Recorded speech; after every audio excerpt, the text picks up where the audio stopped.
அனைவருக்கும் வணக்கம் நண்பர்களே. பாம்பேயில் ஒரு புதுவிதமான ஒரு மலரையும் மரத்தையும் பார்த்தேன். என்னோடய வாழ்க்கையில் இந்த மாதிரியான மலரை நான் பார்த்ததே கிடையாது. அதாவது ரோஜா செடியை பார்த்திங்கன்னா, ரோஜா செடியில் மட்டும்தான் அந்த ஒரு ரோஜா மலரையும் மொட்டையும் பார்க்க முடியும். ஆனால் ரோஜா பூ மாதிரியே ஒரு மலரை வேறு கலரில் ஒரு பெரிய மரத்தில் பார்க்க முடியுமான்னு கேட்டால் அது ஒரு மிகப்பெரிய கேள்விக்குறி தான். நான் இன்ன வரைக்கும் பார்த்தது கிடையாது.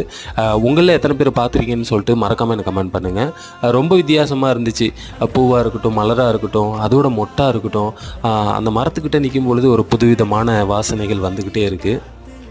இதுக்கு முன்னாடி ஒரு மலரை பற்றி போட்டிருந்தால் ரொம்ப சரியாக நிறைய பேர் சொல்லியிருந்தீங்க, இது என்ன மரம் என்ன மலர்னு கரெக்டாக சொல்லியிருந்தீங்க.